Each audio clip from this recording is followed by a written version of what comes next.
And now we'll go to Mr. Gray. Thank you, Mr. Chairman and members of the committee. My name is Rob Gray, and I was asked to testify today on the theory of competing currencies and the practical challenges that make such a theory difficult or impossible to implement. For nearly 5 years now, I've successfully directed the American Open Currency Standard, the standard for private voluntary silver, copper, and gold currencies that compete against each other, not against the U.S. dollar. Allow me to clarify, we do not consider AOCS-approved medallions produced and traded in our private barter marketplace competition at all to the U.S. Federal Reserve note, because fair competition, as one would find in the free market, assumes the existence of a level playing field, existence of a standard set of rules. Those players who wish to compete honestly do so by simply relying on the merit of the value that they bring to the market. Well, no fair challenge can be made between honest men and thieves. And let me be clear, when I say thieves, I refer directly to the current private central bank and the men in government who allow it to exist. Brings us to a critical point. According to your employee handbook, Article 1, Section 8 says that Congress shall have the power to coin money, regulate the value thereof. And I would argue that since 1913, Congress has failed to do the job with which it has been tasked.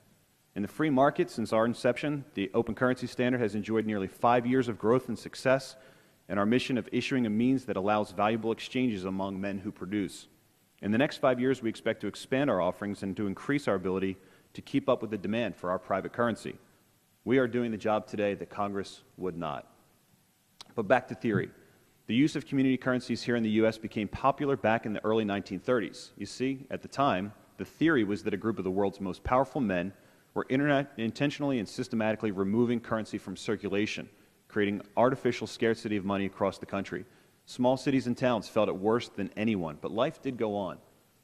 Then, during the greatest economic depression the country had ever seen, individuals across the country developed their own mediums of exchange.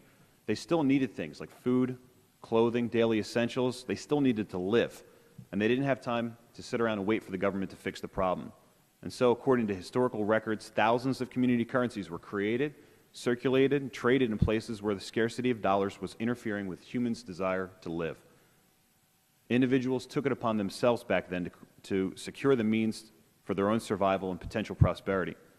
More recently, community currencies have sprung up across Europe as the euro and other national currencies become increasingly unavailable and undependable. Today, communities all across the Eurozone trade their own money instead of the euro. Community currencies today are not simply a good idea in theory. Right now, alternative and complementary currencies circulate widely across the country, right now in many different forms. Ithaca, New York has Ithaca hours that are loosely based on the value of time. Berkshire, Massachusetts uses a fiat-backed fiat system. And many more communities circulate gold, silver, copper, AOCS-approved barter tokens as a medium of exchange.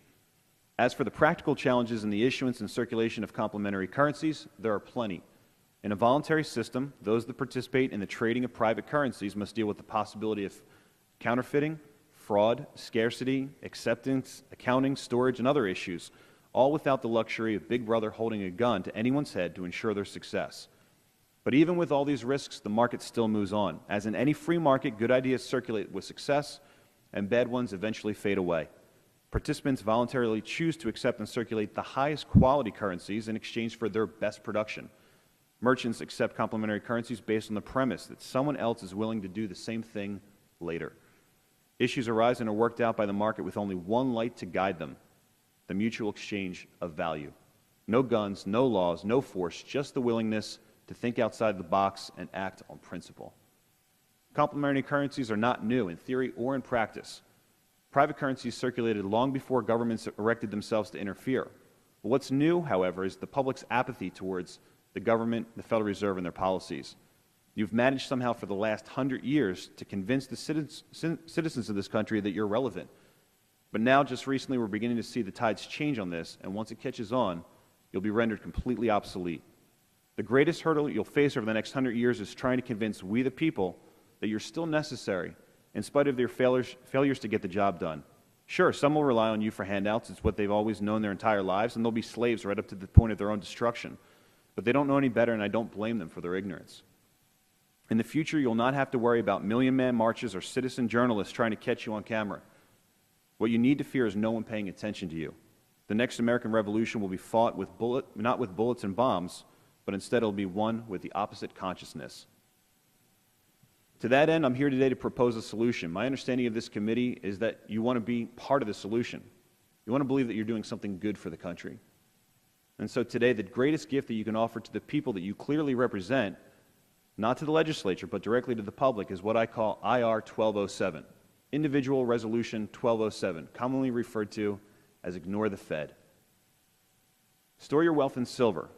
Bank with non-fractional banks that pay real money on deposits. Use the card service network to satisfy dollar obligations. Do not try to compete with the Federal Reserve System. Simply ignore them.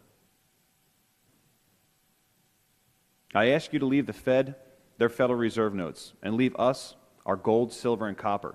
Do not push to redefine whatever representations we choose for our wealth. Let the Fed do what it wants with their legal tender so long as they leave our money alone. I warn you, honest money legislation is a wolf in sheep's clothing. The greatest thing this body can do is exactly what it's done so far. Absolutely nothing. All I ask is that you stay out of the market's way. The people in our world are very happy to go right along saving you from your own destruction by producing value against all odds, regulations, codes, and challenges that you throw our way. But leave our money alone. It doesn't belong to you, and it never will. The bottom line is very simple. Humanity is not going to wait for permission to survive. Things that cannot go on forever simply won't. The market will move on with or without you. And based on your rate of success to date, our preference is certainly without you. Thank you for your time.